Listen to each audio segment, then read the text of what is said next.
Hello, and a very warm welcome to ACET's webinar on innovation policy, securing Africa's future. My name is Cecilia Conrad. I am a new member of ACET's board. I am CEO of Lever for Change and a managing director at the MacArthur Foundation. As an economist who began my career at Bell Laboratories, where the semiconductor industry got its start, as someone who leads the MacArthur Fellows Program, an initiative that recognizes highly creative individuals with unrestricted funding, the innovation agenda is of particular interest to me. For those who may be joining an ACET event for the first time, the African Center for Economic Transformation is one of the continent's leading Pan-African policy institutes. Established in 2008, it has advocated for the economic transformation agenda, providing thought leadership, research and analysis, and advisory services to African governments, often working with African and global partners. We have an outstanding program today that will start with ACET's innovation, digital and technology programs, and an overview of the African Transformation Report chapter on innovation policy. This will be followed by an interactive panel discussion with a particular focus on strategies and frameworks, ecosystem development, investment in infrastructure and skills, and scaling innovation. Rob Floyd will give an overview of the African Transformation Report and the chapter on innovation policy shortly. But to give a little context, the latest edition of ACET's flagship African Transformation Report focused on integrating to transform. It was launched last July at the African Transformation Forum. Today's event is one of several webinars to dive deeper into particular chapters, in this case, the chapter on innovation policy in Africa. The premise of this edition was that there are some key drivers of Africa's continued economic transformation, and particularly its drive toward greater regional economic integration. These were defined as demographics, climate, and innovation and digital policy. We assume that most of you are familiar with the opportunities of and challenges to innovation, digital, and technology in Africa. Some opportunities and challenges are difficult, but not complex, such as the availability of reliable electricity. But they are also sometimes complex and undefined, such as future applications of artificial intelligence, blockchain, or machine learning. Many opportunities have been realized, such as mobile banking, while others have been limited by unclear policy, poor business environments, and of course, more recently, the COVID-19 pandemic. Unlike traditional sectors such as agriculture or health, where policies have been in place for decades and their effectiveness can be assessed, innovation and digital policies do not exist, are only being created now. This is an important moment to focus on innovation policy for Africa. Policymakers are urgently seeking informed input and support. Many competing forces are shaping the innovation and digital landscape in Africa. Global corporations, the largest economies, China, Europe, and the United States, and development organizations are all influencing future models, approaches, systems, and platforms. At the same time, there is limited capacity within most African governments and only a nascent local ecosystem to influence policy at the national level. Of course, the COVID-19 pandemic has accelerated innovation and the use of digital technologies. Across the continent, there has been an explosion of innovative products and business models, while citizens quickly pivoted to digital, and these have ranged from health, from education to business. The African Transformation Report tackles many of these issues. This webinar will address a few of them and is intended to inform ACET's innovation and digital, spur new collaborations and partnerships, and help inform innovation and digital policy that will support Africa's economic transformation. If you have not read the African Transformation Report, I strongly encourage you to do so. It is available at ACET's homepage at www.acetforafrica.org. Before I close, just a few housekeeping notes. Other than the panelists, all participants are muted, so please submit your questions and comments through the function, the chat function. We will be checking the chat function frequently for your questions.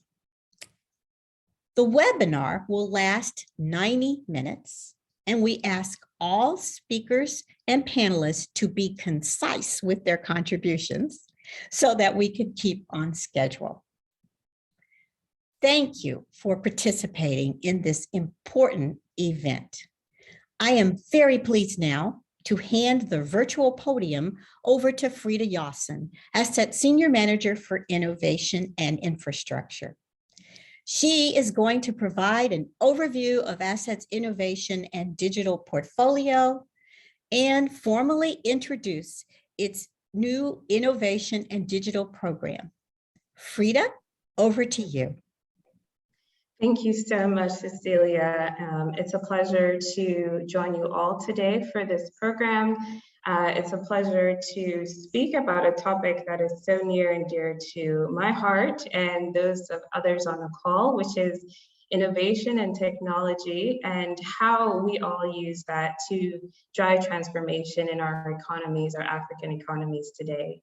So just give a quick overview. As Cecilia mentioned, most of you may know, but for those who may not know what ACET is all about, our vision is to see an economically transformed Africa. And we're doing this by delivering economic transformation that improves lives. And for those who may also not have heard, we have a particular framework that we like to refer to. We believe that transformation is not just economic growth, but that countries need to grow with what we call depth.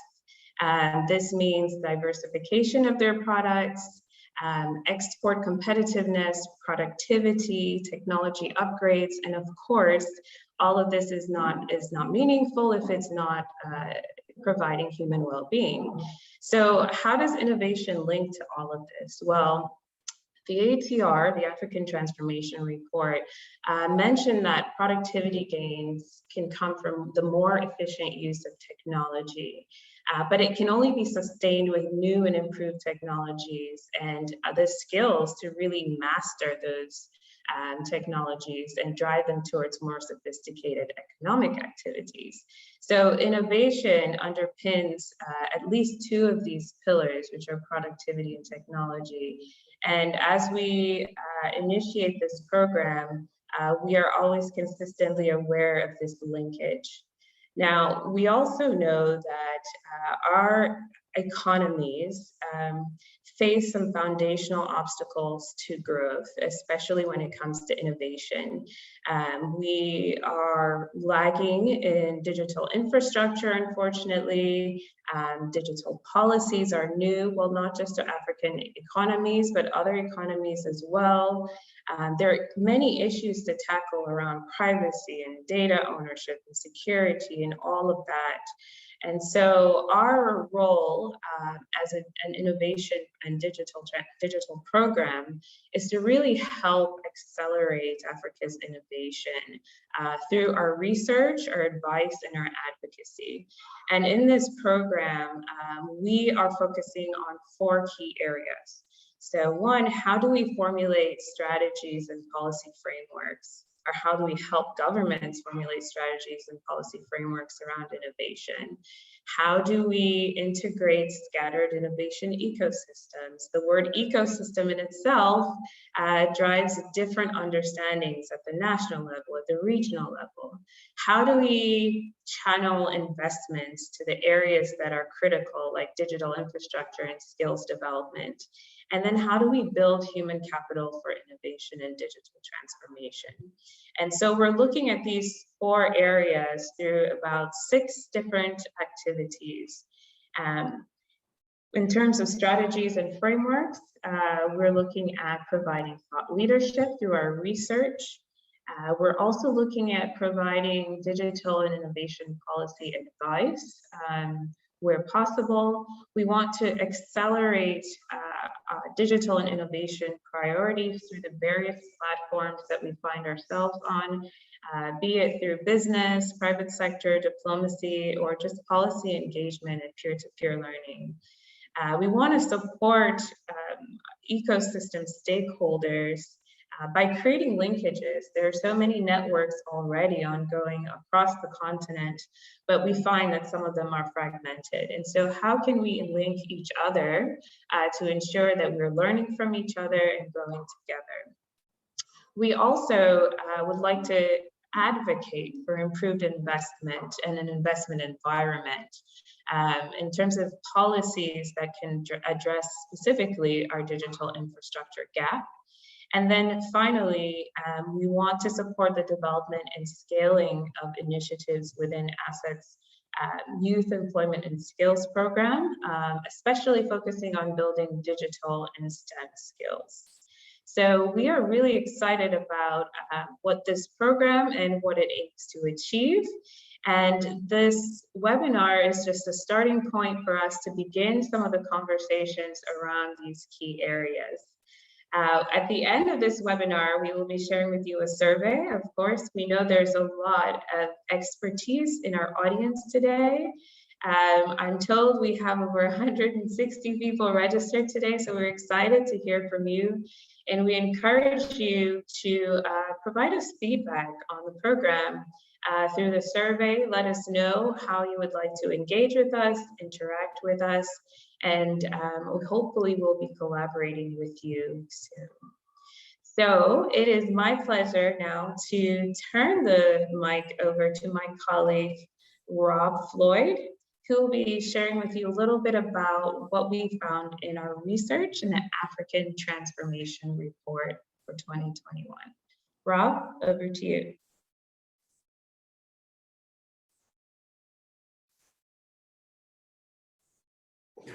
Great, thank you, Frida. Very nice to be here. Yes, my name is Rob Floyd.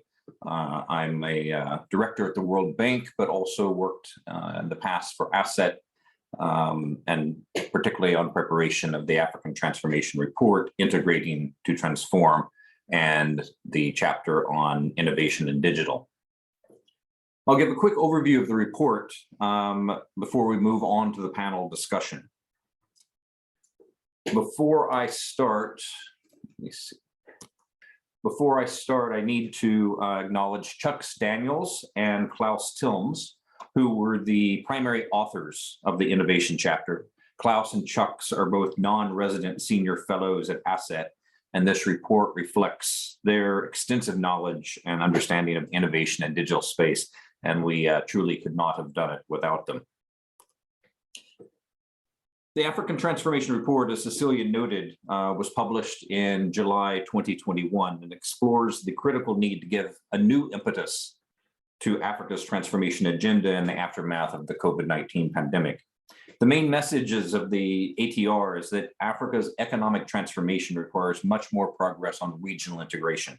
This means it needs to integrate faster and deeper. And the report argues that countries should go beyond trade and markets and collaborate to deliver regional public goods.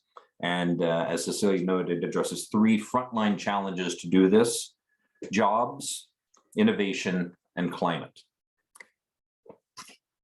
Frida noted the kind of framework that ACET uses, and here technology upgrading and productivity are the anchors in ACET's innovation digital work in the context of growth with depth. ACET believes that the future is innovation, digital, and technology, and in every part of life, from business to education to health to agriculture. ACET had not focused too much on the innovation digital agenda until about 2018. And as Frida noted, is now launching a fully integrated innovation and digital practice, in part in response to the growth of the digital economy in Africa, a growing innovation ecosystem, and adoption of new technologies on the continent. Also, there is rapidly growing investment in some of these fields from the private sector, but at the same time, governments do not have adequate policies in place. Unlike traditional sectors, in many cases, policy for innovation digital are completely new, and without a long history of policymaker engagement, or even within the civil society, the deep technical skills that are needed for some of the digital innovation areas. There's also been limited focus on these areas and these issues, policy issues, particularly from a policy perspective and from African institutions. We hear from policymakers on a regular basis that they need help. They need to better understand global best practice. They need to better understand what others on the continent are doing. And importantly, they need to ensure that their policies are aligned with the African Union, and particularly the African Union Digital Transformation Strategy, AUDTS. At the same time, progress can be slow. That AU Digital Transformation Strategy is very ambitious, but it's also very complex and very challenging. At the national level, innovation digital policy is often piecemeal, without underlying frameworks or the needed legislation to ensure that policies are implemented well. Through the African Transformation Report and ACET's new innovation digital practice, ACET plans to initiate and accelerate debate, knowledge creation, and knowledge to policy uptake around innovation and digital policy.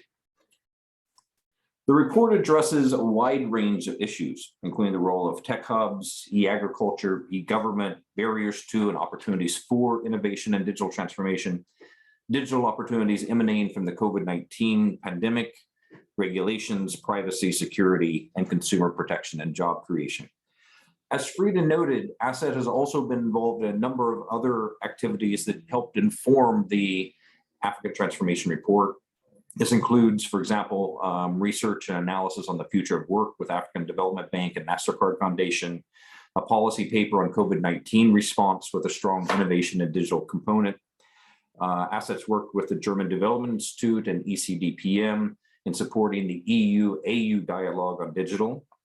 Likewise, ACET and ODI published a series on innovation in the time of COVID, and is also working with the German Development Cooperation on groundbreaking research on industrial innovation in Africa. But for this report, we identified 3 key priorities: formulating strategies and establishing policy frameworks, integrating innovation ecosystems, and boosting innovation in digital infrastructure and skills development. You may ask, why these? We felt that if Africa can get these things right, then there are the building blocks for innovation and digital to contribute to Africa's economic transformation. They are by no means the only issues, but they are important. Let me speak to each of them just briefly.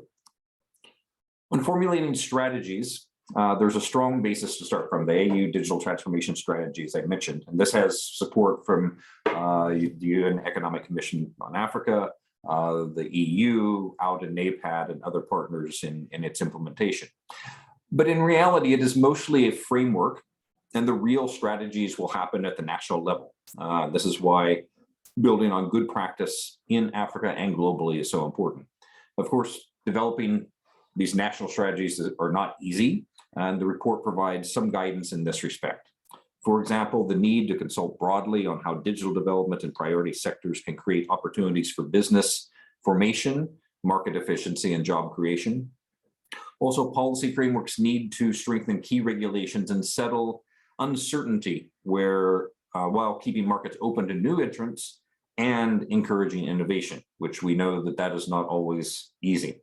Informed policy is needed for sales and value-added taxes for online commerce, digital apps, and mobile money transfers. And it's critical to develop or strengthen data privacy, cybersecurity, and consumer protection regulations, while it is increasingly important to manage the cyber race, in which outside actors and large technology platforms are competing for large data sets to gain economic and security influence. The report assessed numerous different aspects of the innovation ecosystems across the continent. For example, it looked at tech hubs. In 2019, there were 618 active tech hubs, including incubators, accelerators, technology parks, co-working spaces, et cetera. But 50% of these were in just 6 countries in Africa. Encouragingly, many of these tech hubs are in emerging cities, such as Kumasi or Mombasa, with nascent technology scenes. But they also show up in conflict zones. For example, there are numerous tech initiatives in the DRC, Mozambique, and Somalia. In looking at corporates, African and global firms are building the foundations for digital operations in Africa in finance, retail, industrial goods, technology, and logistics. Mobile operators and internet providers have begun to partner with local tech hubs. For example, MTM and Liquid Telecom have launched in-house innovation teams, and large tech companies are establishing footholds in key ecosystems. Google's AI Center, Facebook's Nigeria hub in Lagos, Microsoft's centers in Nairobi and Lagos, and IBM and WIT's collaboration in South Africa are just some examples. Africa is a global leader in mobile payments. In fact, it's the only region in the world where close to 10% of GDP in transactions occurs through mobile money. That said, the report points out that from an ecosystem perspective, e-commerce needs to be better embedded in the ongoing AFCFTA negotiations. In agriculture, African productivity is just 1/3 of the global average. The Africa Transformation Report emphasizes that digital agricultural technologies can empower farmers to increase output, lower costs, and better use data and wider access to financial services. And finally, the report focuses on the ability of governments to leverage the digital ecosystem to make the public sector more capable and responsible. At the same time, governments and citizens need to be aware of the challenges around responsible AI, data security, and privacy. The report points to numerous things that need to happen for the ecosystem to develop. Some of this is happening with the support of institutions such as AfriLabs, Smart Africa, I4P, and the EU-AU D4D hub, the Data for Development hub. But it's only the first step in developing shared visions, consulting broadly, and importantly, translating talk into investment. Speaking of investment, one of the biggest challenges facing Africa is how to boost private sector investment. Often the focus is on infrastructure, but this also includes manufacturing, health, education, and the innovation and digital space. Here, there are 2 key aspects. One is digital infrastructure, such as undersea cables, data centers, cell towers, and here we could include research and science. And secondly, investment in digital skills. And it's important to think of this broadly, from primary school age pupils to farmers in remote regions to traders on the street. Of course, this has all been made more difficult with the COVID-19 pandemic and the impact on investment appetite and global and regional value chains. The volumes of digital infrastructure need to increase dramatically. African countries spend about 1.1% of GDP on digital investment, while advanced economies spend an average of 3.2%. And a key part of this challenge is to ensure that the private sector is paying for this investment rather than governments. So those government resources can be used for other productive investments in health, education, and social protection. Again, progress is being made. We all know of the huge investments that China is making. But at the same time, the EU and German Development Cooperation in particular have made digital investment a priority, and the G20 Compact with Africa is starting to pivot towards digital infrastructure, but more is needed. For example, the report points to the need for new business models that are Africa-centric and Africa-owned, shared access for technology and infrastructure, and also appropriate low-tech solutions where they are applicable. I'll leave you with the questions around each of these priorities, which feeds into the panel discussion. And with this, I'm pleased to hand over to Eva So-Ebian, who will moderate the next session. Eva is well known to many of you as she is the co-founder of the Innovation for Policy Foundation. She also has extensive experience helping African startups grow and scale. Eva, over to you. Thank you very much, Rob, and thank you to ACET for inviting me to join you today. I'm very excited about this great discussion around innovation policy and securing Africa's future. As you mentioned, my name is Eva. I'm based in Dakar, Senegal. I'm the co-founder of the Innovation for Policy Foundation and director of IFO Policy, and I will be your moderator during this discussion. Today, we have very inspiring speaker with us, and we're going to discuss around 4 key areas. The first around strategies and frameworks, and Rob, you have been sharing around these different areas. The second one would be ecosystem development, and we will follow with investment, but also scaling innovation. To run this discussion today, as I was telling you, I'm very happy to welcome Aja Soho, which is the Chief Marketing Officer for MTN Nigeria. She has successfully designed, built, and scaled tech-driven platform companies in emerging markets. She was the VP of Growth and Managing Director for Migo in Nigeria. Prior to that, she has worked as the Director of Digital Business at Nine Mobile, and she was responsible for partnering with startups to deliver mobile content, advertising, and financial services. Welcome, Aja. Thank you so much. Thank you for joining us. We also have with us Daniel Spoila. Daniel is a GIZ advisor, and he's leading the lead facilitator for the EU-AU data flagship, which is an initiative designed to unlock the benefits of data towards the citizen and protect their data from being misused.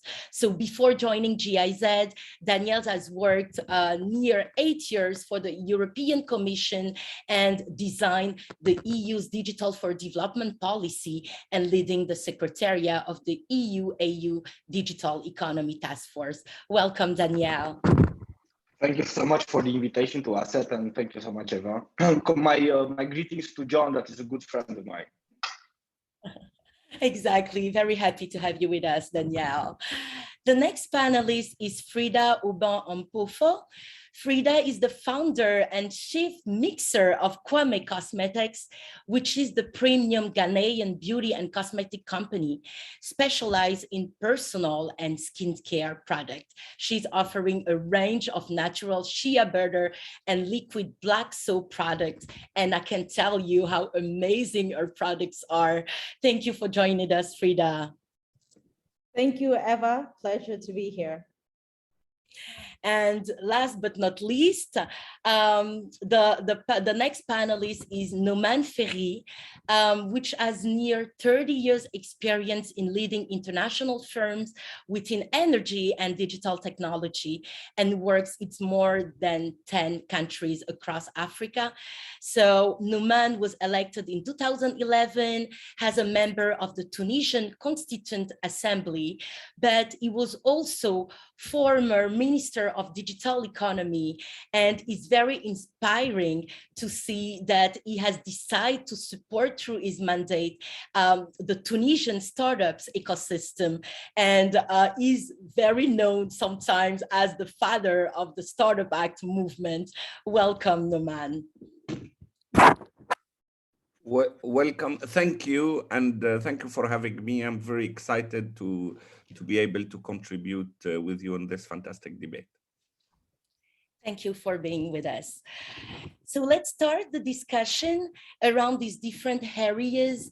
As we see from the report that Rob has presented, there is very interesting frameworks that have used us. And with inputs and experience from across the continent, from across the digital and innovation ecosystem, we see that African governments are really willing to bring new policy for this ecosystem.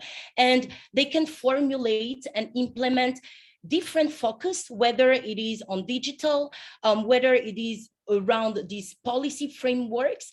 But we also note that those policies, even if they are tackling continental level, are not always implemented at national level. So I want to start with you, Noman, and ask you, how can we what could we do for our country to tackle implementation and for the government to drive implementation?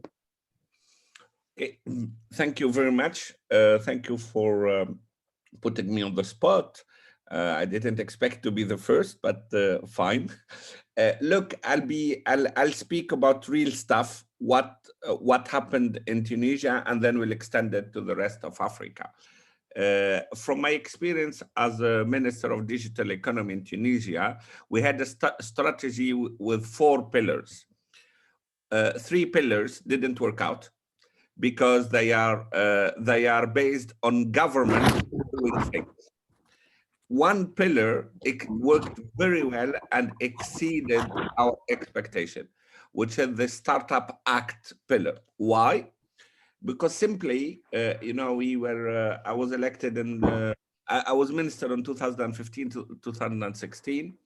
The minute I became a minister, I discovered that we have youth from the 21st century with the rulers and government from 20th century, and rules and regulations sometimes goes back to the 19th century. So there is no way we do something that works with innovative without including youth. But at the same time, when you leave everything to the youth, you end up having something from scratch, from white paper. So they don't take into account the existing infrastructure, the existing limits. So we have to have this mix between these generation, if you like. So what we did a task force called Startup Act Task Force. We decided we said in 5 years' time, we want to have a unicorn coming out of Tunisia. It's a decision. It was not my decision. It was a decision based from the task force, which had startups, civil society, people active in the innovation with the support of the government. The government was not driving, the government was supporting.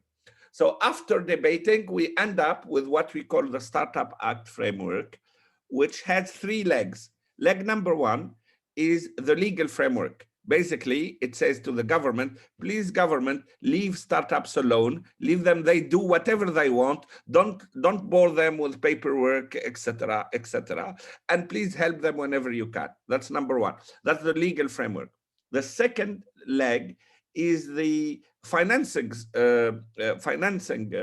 framework. You couldn't do innovation without financing. And financing, I'm not speaking about big billions of dollars. Sometimes you start with $1,000, then you need $10,000 to do proof of concept, then you need 100,000 in order to show that you have a company, and maybe you need 1 million and above. So at all these stages, you need to make sure that you have financial instrument, not run by the government, run by private sector, but contribution from the government. So we created the fund of fund, which has different funds at different level. It's $200 million fund. We managed to collect 80 so far. So that's the second leg. So legal framework, financial framework. Then the third one is ecosystem framework. You cannot have a proper ecosystem without incubator, accelerators, etc. And these guys, they are not sustainable. Their business cannot be sustainable without the government pouring money or or them belonging to a fund. So we put $10 million in these funds. And when they say we, it's not we government. This was done between by the task force with startups, founders, with the incubator, accelerator, and the government, with my support and the support of my successor, obviously. 5 years later, in Tunisia, we created, we created in the legal framework what we call a startup label, because for the taxman, he doesn't know the difference between a company and a startup, but we want to help the startup, not necessarily the SMEs. So we gave them a label. So 5 years later, we have now 700 startups registered in Tunisia. The number of investment is growing. We have seven funds, early stage funds, and the biggest fundraising we have was one startup in digital economy called InstaDeep, which raised 2 weeks ago, raised 100 million. So we didn't reach the unicorn, but practically. So, and now there is that energy. Because of that, there was a lot of that example, and obviously I'm speaking about the Tunisia example. There is other successful example elsewhere. Now there is this Startup Act movement in Africa. See, in Senegal, where we have a very active, the government is very active in that, but also working with the private sector in order to do that. And I hope that this will become the norm. Why? Because most of the industry we know of today will disappear, a new industry will become. We need to make sure that we help that transition. And as Rob mentioned earlier, it's not government only, obviously, but there is a lot of stakeholders that needs to be involved. We can speak about that later. I hope this provided some clarity on an example that I consider, by the way, this is the only, out of 4 strategy pillars, we had only one which works. The other 3 didn't work. Thank you. Thank you so much for this answer. I think that we can feel the importance of co-creation and bringing all the stakeholders together, the public and the private sector. And these different frameworks that you have shared really give an overview of why the legal framework is important for this implementation, but it needs to come with the financial mechanism.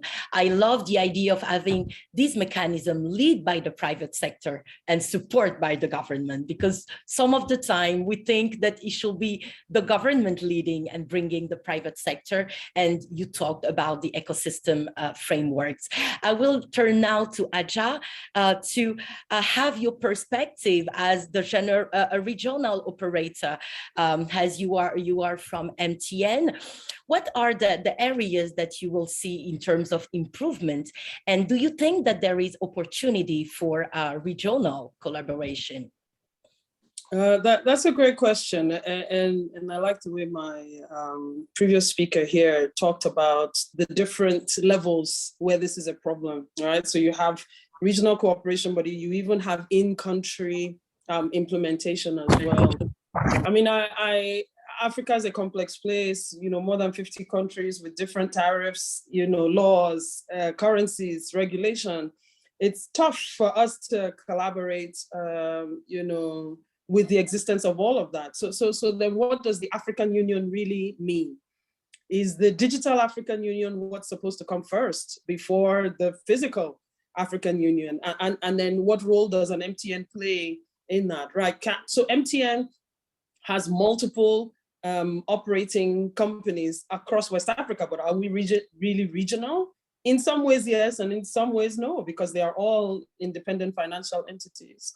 But I guess the question I would ask is look, should we be pursuing a digital African Union first? Right? I think that might be easier to realize, right? And bring all the startup bills, all the startup ecosystems, all the knowledge transfer, right? Bring all that together within a digital sphere first, you know, and decide whether or not we still need the physical after that. Thank you, Aja. This is very inspiring to really walk the talk of digital and to be able to test what is implemented. I see that we have a few questions in the chat, and I just want to encourage all of the audience to share their question. We will have a Q&A section after the panel to be able to address all of these questions to our panelists. And of course, there is different challenge that you mentioned, Aja and Numan, when you were sharing those frameworks. And we know that lately, African SMBs, as well as innovative startups, have been having a lot of attention from their ecosystem, from the public and the private sector. But even if we are making a lot of efforts to promote them, to support them, it's still a lot of challenge for them to be able to grow and to scale. And I want now to turn to Frida, as an innovator into the Ghanaian skin, which is quite a very unknown market. Can you maybe share with us some of the challenge that you face working within this local innovation ecosystem? Thank you, Eva, and thank you, Aja and Nomam. And as you were both speaking, I kept nodding my head because I could definitely resonate with some of what you were saying. Just to kind of talk a bit about, in terms of policy, the policy environment, for me as an innovator in the skincare industry, sometimes some of these, I think we have great policies, but you know, as Nomam said, some of these policies, sometimes the implementation of it is not quite conducive or favorable to small businesses, SMEs, innovators. And, you know, especially talking about the pandemic, there's been a lot of policies out there to support SMEs. And as an SME, when you really look clearly into these, you realize that the requirements and the formalities, they end up even taking you away from your core job or what it is that you're doing. So for me, the biggest, in terms of the local ecosystem and even governments, for me, the biggest issue, the biggest challenge is really policies that are tailored directly towards challenges that small, medium companies face. Policies are not conducive. For me, they're not conducive. They're not really favorable. And I understand governments are working hard, they're different stakeholders, but these are some of the challenges that we're facing. And then you also talk about different, we talked about even the banks. Sometimes you do want to innovate, you want to do something out of the norm, but just, again, the formalities to get funding to do some of these things is tough, because to work with an investor or a bank that will want to support you, or even a private firm, they want to see that this thing works, it's practical. And there's a fine line between, when you talk about innovation, you're talking about something that either hasn't been done before, or you are adding value to something, you're making something better. And sometimes it's hard for the person funding it to really see beyond, what am I gonna get out of it? And because it's a form of innovation, sometimes you just have to trust the innovator to be able to come up with that innovation. And because that it's kind of a tough balance. So it's a challenge there. That for me, that's a challenge. So I think financially getting the right financing to support your innovation, but also having the right policies that are favorable to SMEs. These are two of the top challenges for me as an African skincare innovator.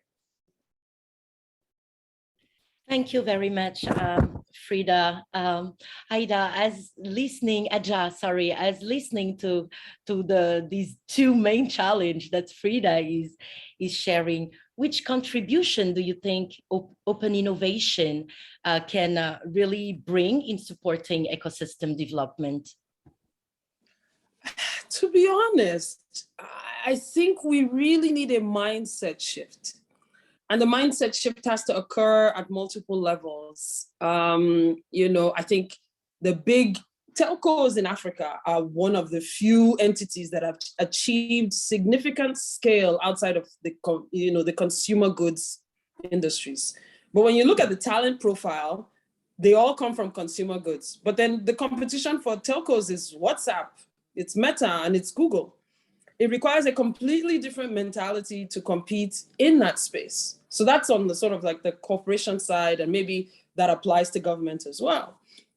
But from the perspective of the innovators, I think we really need to recognize that we cannot build in the same way that innovators in other markets build, right? So innovators in other markets can get funding to build and then expect customers to come at a later date. But in our low infrastructure, low trust, low data environments, we need to record wins and record them very quickly. So we have to build in a way that our businesses and business models are making the cash potential obvious, right? They're showing that they can earn as quickly as possible. So I know this perhaps doesn't fit into the framework of this conversation, but I think that we can't create policy if we don't have the right mindset. And I think the mindset shift is really, really important in order for us to actualize the policy that we need to address these issues.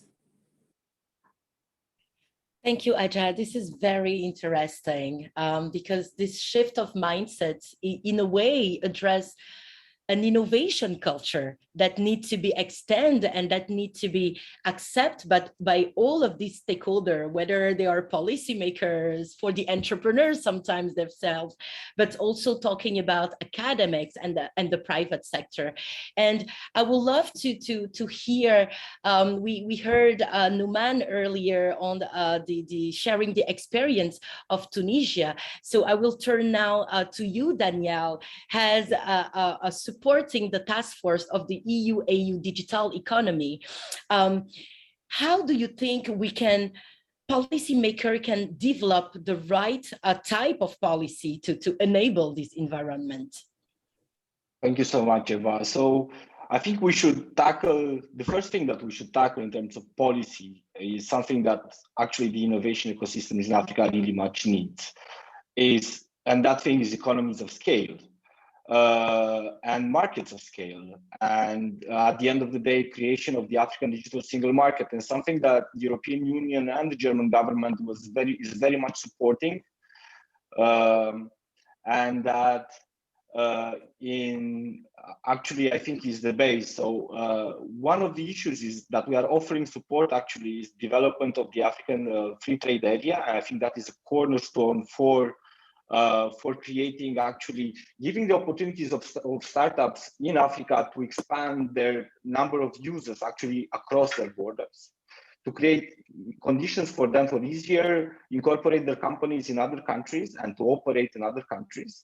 And I think that the idea of a market of scale is very important in the African context, because this is, let's say, impacted by the relatively low number of people that are on the internet or are using a smartphone today in Africa. So until we build the infrastructure, we need to have a market that actually has sufficient users, sufficient customers for the innovation ecosystem actually to thrive and to create unicorns. And I think that is one of the first issues that has to be tackled on the African continent. And of course, we can go at regional level. We can talk about how efficient are the regional, because Africa is such a big continent, it's hard to believe that we can create in the near future a pan-African digital single market. Everything has to be done at the regional level. So we are looking towards how to expand the capacities of the RECs, for example, to tackle such problems in terms of innovation. And not the least, we go to the national level and we speak about infrastructure. And we don't speak about infrastructure only that in the policies, because behind infrastructure, there are regulatory policies, actually, there are competition laws, and we have here TM that actually knows better than, Adia knows better than all of us what does mean. But I'm here to talk a little bit with you about data, because if you look at all the documents that we have published in the last years, we speak about innovation, we speak about broadband, we speak about skills, but we never tackled actually the issue of data, because data is what generates services. The digital innovations by the startups and new public services by the government that can be done in cooperation with these innovators. So what we are doing right now is trying to support the African continent in creating a data policy framework, actually, that we tackle here, the idea of opening as much, digitalizing and opening as much possible the government's data in order to create new services. But as well, is an issue that has to be discussed with the innovation ecosystem in Africa, is how do we protect citizens' data? And for example, we know from the European example that it was easy for big companies such as the GAFAs to put in place, or let's say they have still difficulties to adopt to the GDPR, but it's very, very difficult for small companies actually to adapt to GDPR. So how we create together with the innovation ecosystem such a data protection environment that actually works, but does not create additional red tape and burdensome on the startups in Africa. So this is, I think the problems are many. The initiatives in Africa are many and they are great. We can discuss, but I think we have more pillars that Rob has presented, and we can touch upon the others. Thank you so much. Thank you very much, Danielle, for this contribution and for tackling the need of digital infrastructure at continental level. And I will turn now to Noman and to ask you, from your experience, how could we develop more strategic partnership at continental level? Thank you. It's a $1 trillion question, I think. I think we need Adia mentioned the different levels, and we need to work at these different levels. For example, I'll give you examples. Bob earlier mentioned Smart Africa. I'm part of the Council of Smart Africa, and it's a government club. Okay, the government club, Smart Africa, is doing something, but really it cannot do a lot. At the same time, we have people like ACET here. It's a think tank, is bringing people from different environments. And then there is other networks, African networks, like the Digital Collective Africa, which is, we mentioned AfriLab earlier, and we have the Digital Collective Africa, where in the same group you have prime ministers and from one country and a startup from a small startup from another small country, and they are debating. And I think we need to get that mind switch that there is no hierarchy. Obviously, there is power of decision, etc. But in creating new things, there is no hierarchy. Everything is interconnected, and we need to interact at all levels. Now, the real weapon is the data. We mentioned that is the data. So how can we make a single Africa network or a single Africa cloud? Everybody's trying. We are 53 country. We will not have it as simply as that. But everybody is contributing. I'll give you an example. Badea, the Banque Africaine de Développement Economique en Afrique, Badea, it's like the AFD, is financing a study in order how to get a one Africa network with all the issues you have, because the data is going through across the connectivity is going through the submarine cables, but there is no cables between the countries. So how can we work more and get interconnectivity? And then we have a cloud, an African data cloud. Then we will build the digital Africa world that Adia was speaking about, then that word will drive the government to enter into it. It's not the, it's the opposite. Is the civil society needs and the private sector needs to build the new Africa, and governments will follow. In order to do that, it's hard work. It's really hard work, and we need to try to push it from all angles with one focus, which is a single market, because it's a matter of scale. Like what Daniel said, it's simply a matter of scale. And when Frida wants to sell her products, it's different if she's able to sell it in 10 million country, or people country, or 100 million country. So it's a matter of scale. We need to bring the data together through the infrastructure to build that. Government alone will not be able to do it. Therefore, we need to have it through the private sector. The private sector is managed by profit, but also the private sector is sensitive to pressure groups, to civil society. And hence the importance of including the pressure groups from the civil society in order to create the new Africa. Sorry if I was long, but your question was $1 trillion question. I tried to do my best. Thank you very much. That was very great. I love this idea of interconnection for deliberative and inclusive policymaking processes, and to be able to open that within and beyond, the national barrier to have this digital infrastructure at continental level. But we also know that there is a gap in terms of investment in digital infrastructure. And I want to ask you, Aja, what are some of the barriers to investment in digital infrastructure, and how can we increase those investments? So I think one of the critical elements of a successful digital ecosystem is recorded wins.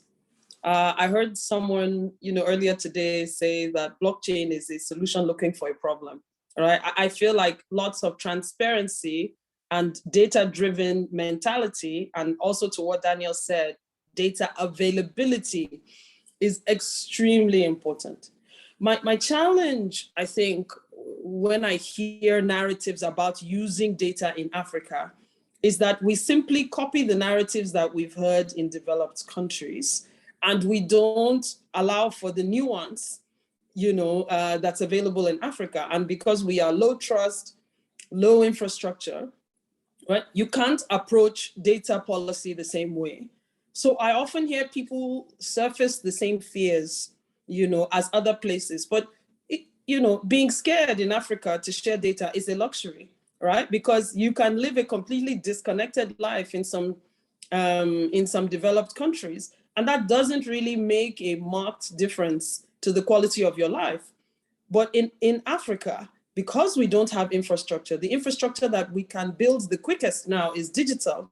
If you take such a hard line on data, it's the difference between certain services like credit being available or not being available. Of course, I'm not advocating that data should be used, irresponsibly. But there are responsible use cases, but they sit within an African context that is different from the popular narratives that are being spread today. So for me, it comes down to a combination of what we're all saying in this panel, right? Data availability, a shift in mindset, right? And quick proof of utility and monetization, right? Because nobody has time for long-term thinking. Unfortunately, we wish we did. But, I'm sure that's the struggle of think tanks, in Africa, is that, no matter how far you're thinking, people are dismissive unless they see tangible proof.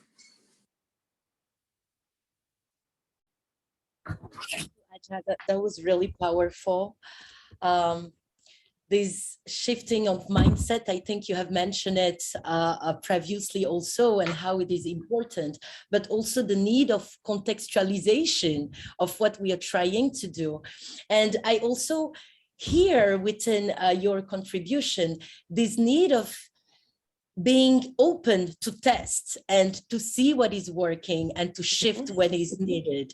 And I would love to hear your perspective, Frida. You mentioned earlier that one of the most important challenge that you are having was also access to financing mechanism. And how do you think we could prepare SMBs to investment to facilitate their access to the different mechanism? But also I would love to hear your perspective on what Aja was saying on how do we own the narrative. I'm a big fan of owning our narrative. I mean, I'm a big fan. I mean, that's what I started my brand. But let's talk about the investment aspect of it. I think some SMEs, we have some of these problems because obviously whoever is investing in your venture also, again, has to have the confidence that there will be some sort of return on investment. And so just thinking through this question, I think one of the, things I have recently come to learn more about is incubators. And there are incubators that are put together by governments, by the public, private sector that truly just prepare SMEs, startups to be able to be investment ready, whether that's all forms of investment. That's something that I've seen work. The key here is to really find the right incubator that really caters for the SME that you're working with, or, we all have our challenges. And so for me, I feel like incubators are one of the ways to go about this, because incubators prepare SMEs for investment.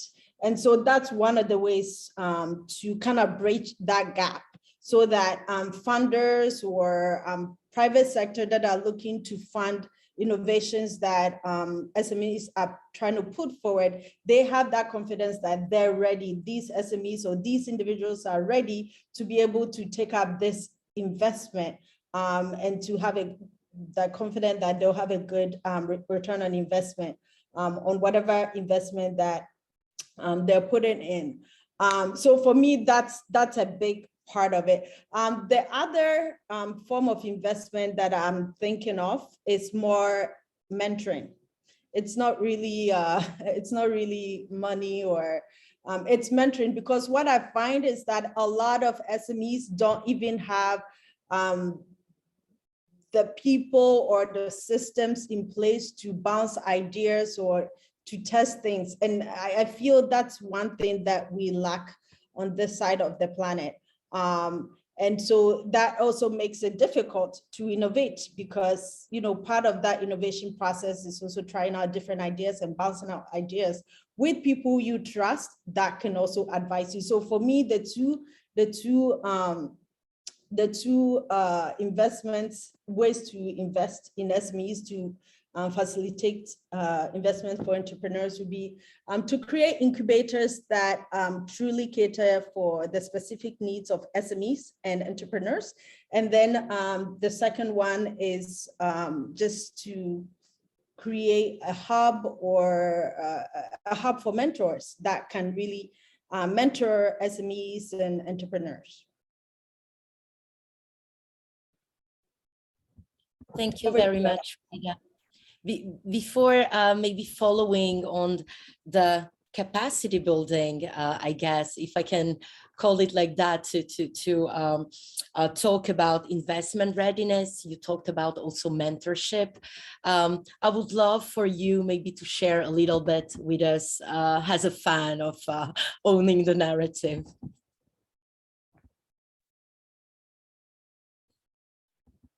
Frida, can you hear me? Oh, absolutely. I didn't think, I think I'm big on owning narratives, and for Kaime, we're using local ingredients to create what we call a globally competitive products.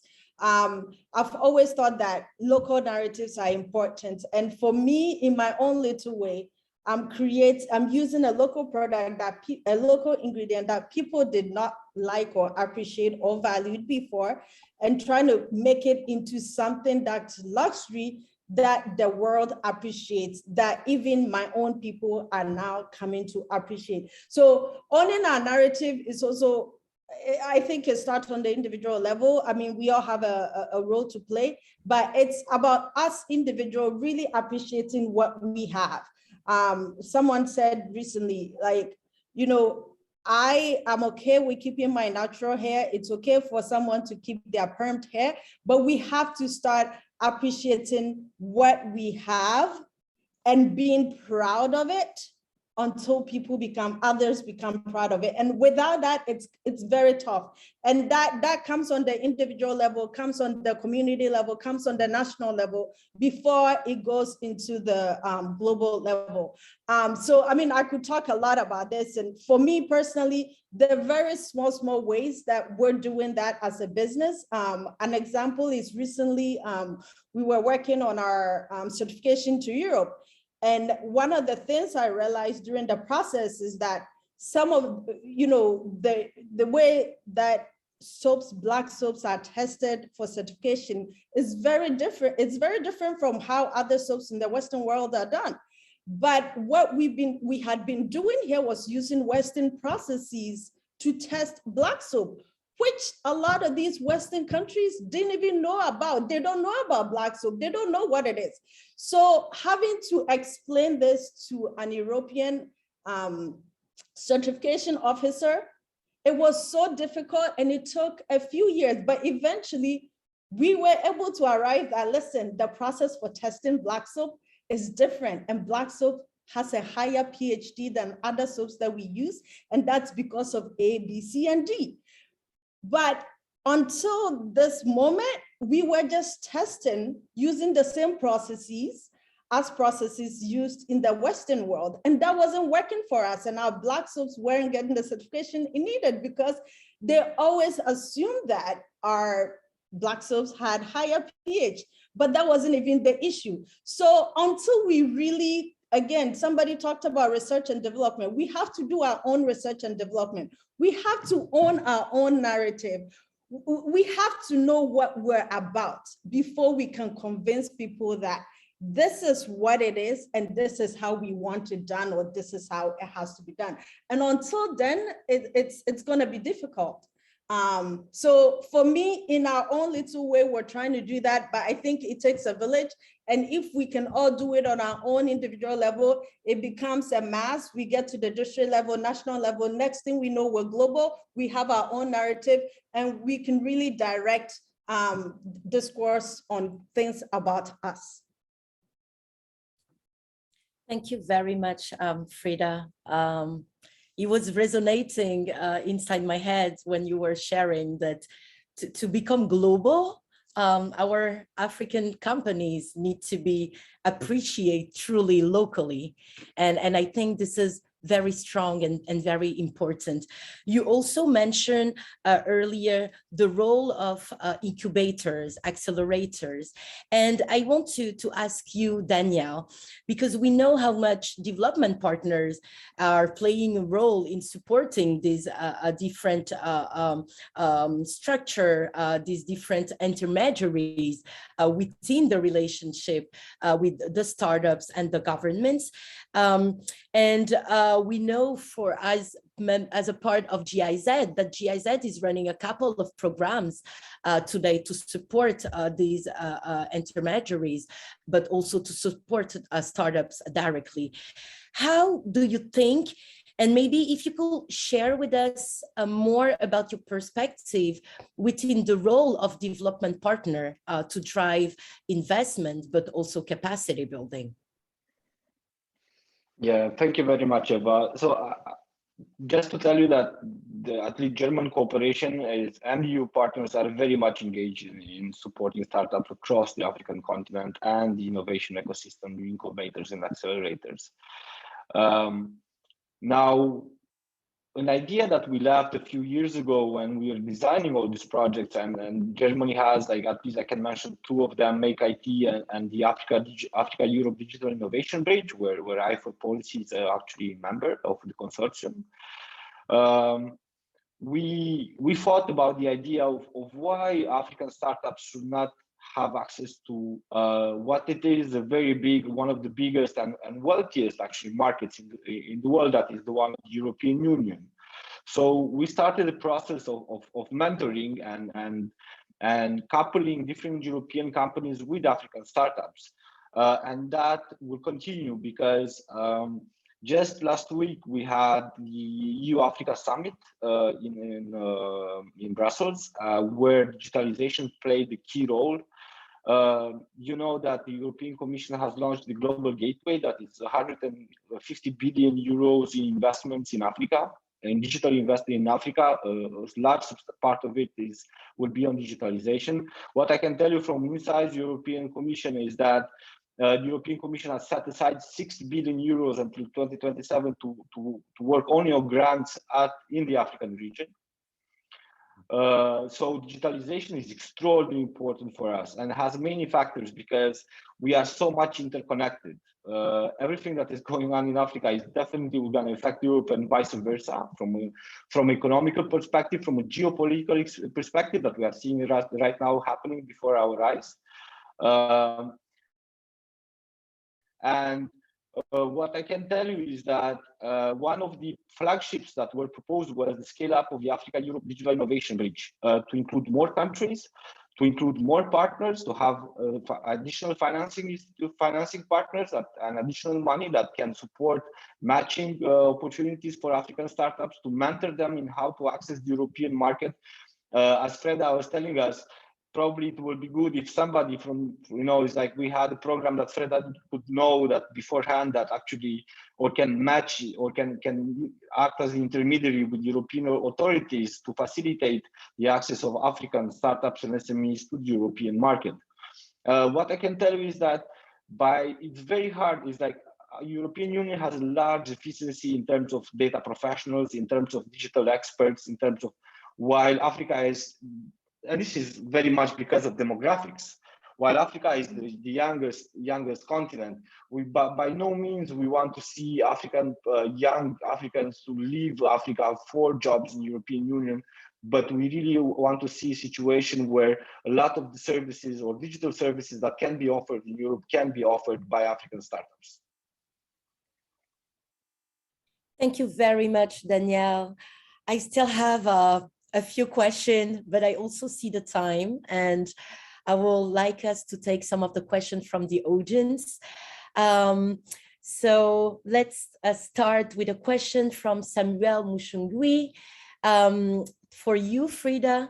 And Samuel is asking, what do you think should be done to ensure that financiers can buy in the idea of innovators? What are the hallmarks of a good innovation in order to be able to evaluate innovation better? And this is for me, correct? Yes.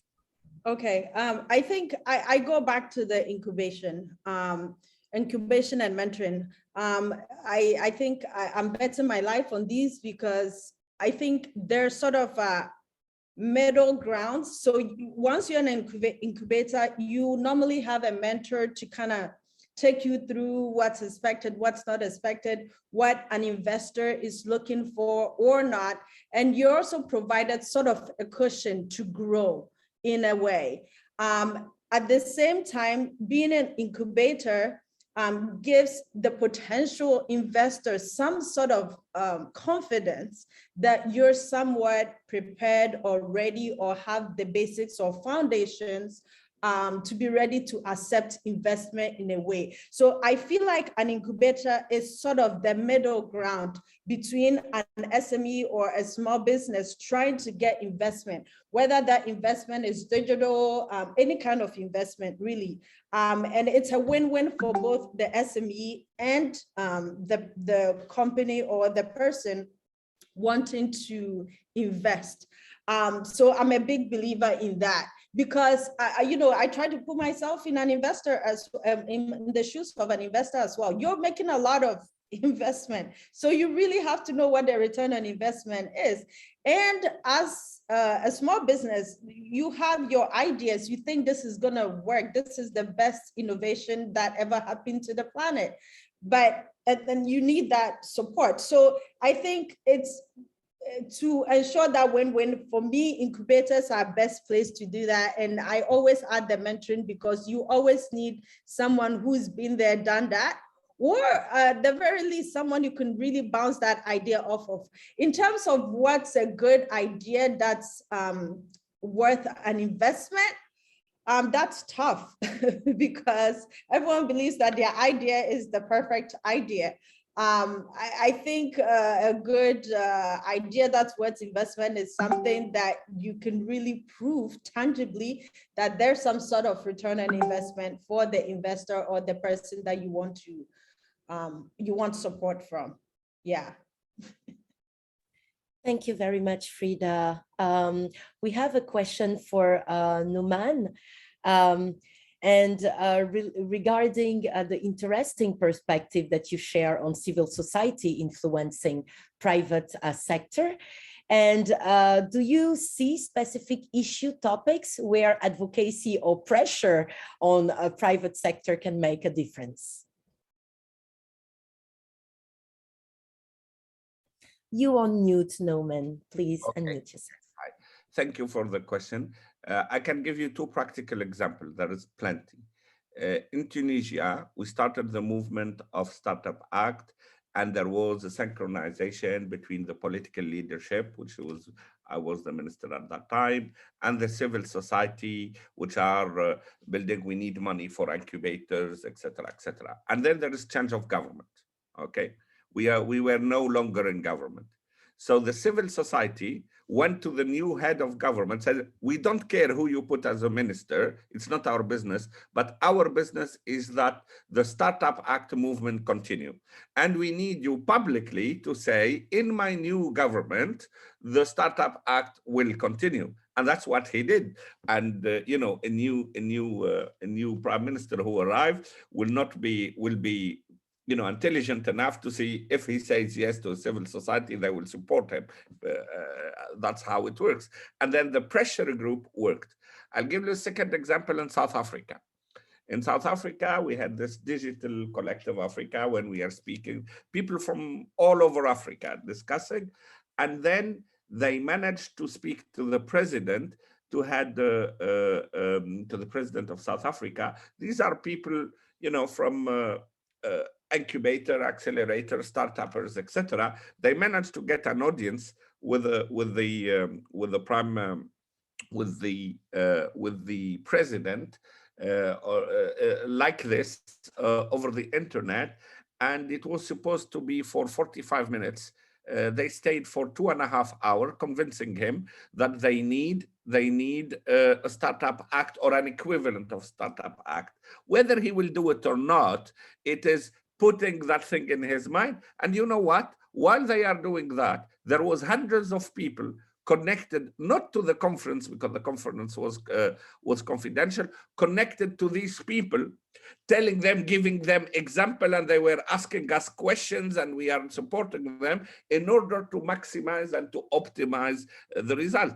Today, there is a real push in South Africa to identify the new measure for this. So it is of paramount importance that the civil society and pressure groups continue. The new generation is very well aware that climate issues are important. I know as long as I live, the Earth exists. But my kids who are 20 years old, they are not sure that they will live 80 years with the Earth still existing. So they are aware of this climate issue much more than I am. Therefore, they are pushing and they will vote for the people who will tell them that we will do things for the planet. Same thing I'm speaking about climate because it's the most obvious thing, but you can have many, many examples. Using working with civil society and pressure group, it's of paramount importance because it links the policymaker, but also the consumer. Because if the consumer, that's why also private sector are interested in how these influencers are doing in order to show that they are compliant with this movement. I'm not sure if I answered the question, but I tried at least. Thank you very much, Noman. Time is really quick when we have very interesting conversation. So I will ask you to be as short as all of us is on Twitter, and to close this panel, to share your tweets. So let's start with you, Aja.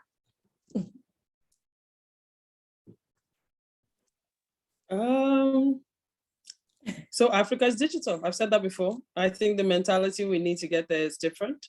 I think that mentality is spreading, and the panelists here, Norman, Frida, Daniel, have touched on that.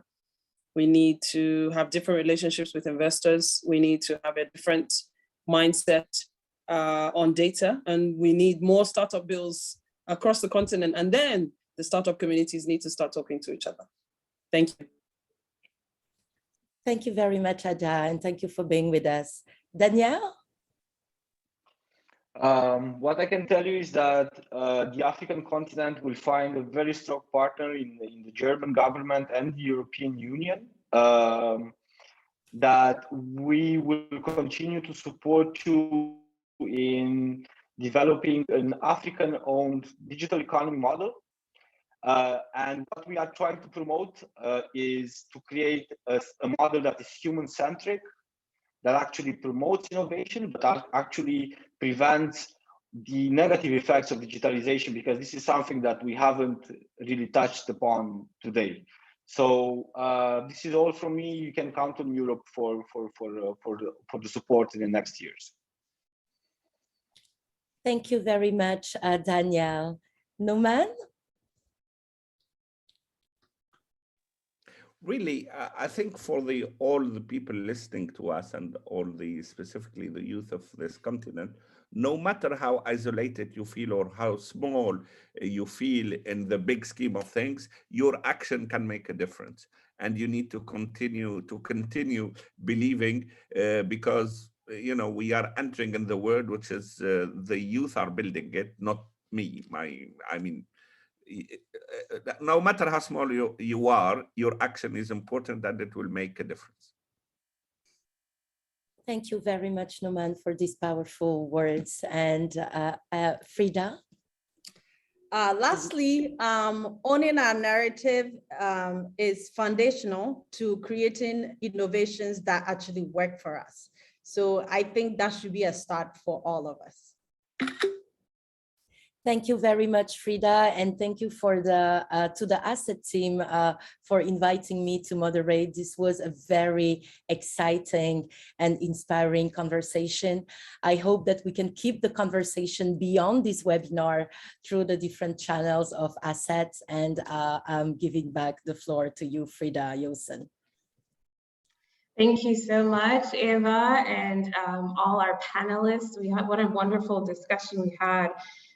Thank you for all your different perspectives. We picked up quite a few, key points here.